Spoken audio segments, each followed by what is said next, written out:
order to preserve the original artistic intent of the tested feature film, the following content is in 4K UHD HDR10. The goal is to show you the original HDR images without tone mapping. For this you need to watch on a HDR compatible display system and application. A version with a better encoding is available for download on the labodj.com.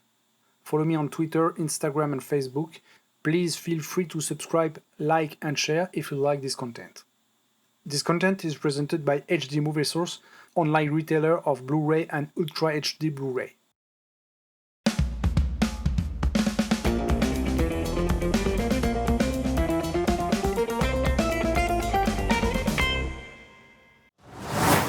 Hello everyone and welcome to this complete review of Last Action Hero Ultra HD 4K Blu-ray. You will find here some words about the movie, the technical details of the original master, information about the disc and its content, picture analysis and conclusion.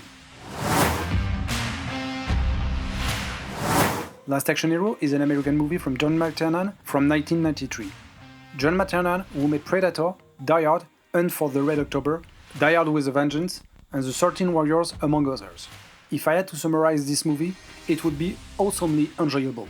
If like me you are part of this generation that was fed with Lethal Weapon, Die Hard and other blockbusters produced by Joel Silver and by the Simpson Bruckheimer tandem, this movie is made for you. It's a real satyr of a whole system. It's full of references. Jack and Danny Duet work wonderfully, the supporting cast is great, Charles Dance is simply divine, dialogues are awesome, and the show is total. And this shot alone is one of the best introductions of a protagonist in the history of action movie, according to me.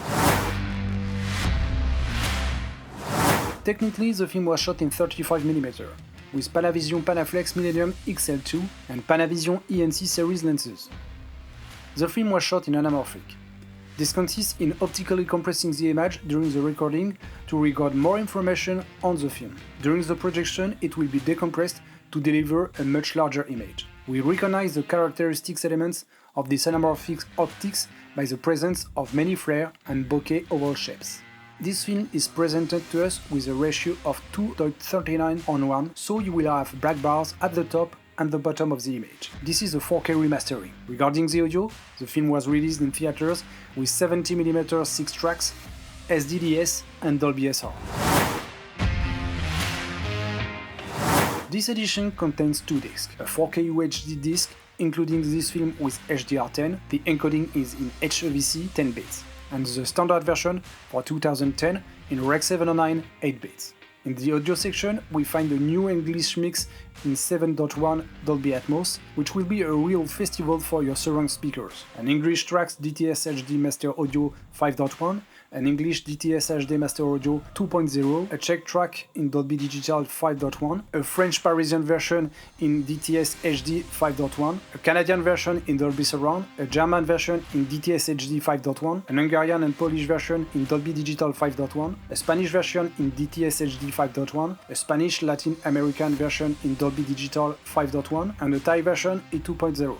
The available subtitles are English, English for the deaf and hearing impaired, Chinese, simplified, Chinese traditional, Czech, Dutch, Finnish, German, Hungarian, Italian, Korean, Norwegian, Polish, Spanish, Latin American Spanish, Swedish and Thai. For the extra, there was nothing in the previous edition. Here we have few things, but it's really very light. A very promotional featurette with a lot of film clips, interviews and very few images from the shooting.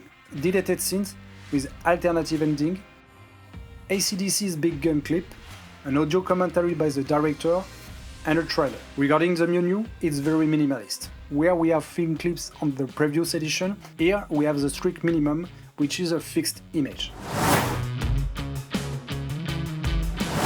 Last Action Hero is presented to us in HDR10. The film has benefited from a little rejuvenation that was rather welcome. The previous edition was really very average. The new 4K scan has been cleaned up with a great care. The grain, very present in the previous version, is still there, but much better managed thanks to a very good quality of compression that oscillates between 40 and 138 megabytes per second. From the very first image, we understand quickly that Sony has raised the bar very high. We have very high peak brightness that sometimes exceeding 4000 nits. Even if some TVs now allow us to display quite high peaks, we are still far from 4000 nits, especially for those who watch on OLED or video projectors. You have to keep in mind that such intensity without dynamic tone mapping can lead to a darkened image on some devices. Some scenes are actually quite dark, darker than the previous version. We recover detail in the highlight, as well as saturation in them, explosions are better, and there is more detail in the flare. We still have here and there some clipped scenes, but the image is still much more precise. Regarding the color grading, there too we have a very wide palette. Colors are much more detailed and balanced, especially on the Hamlet sequence. The skin tones are much more accurate, and some dominants have also been adjusted. In terms of details, the new scan seems to be more accurate. We have a slight shift on the side. This was shot on film, so we should not expect a chirurgical sharpness, but it's still better defined, which sometimes highlights some effects that didn't need it, like Tom Noonan's prosthesis, some blue screen element, or other visual effects.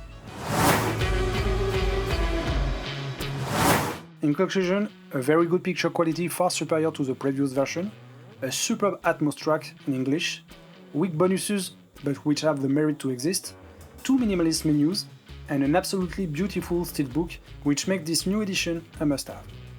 This test is now over, I'll be back for a new test, until then take care and see you soon.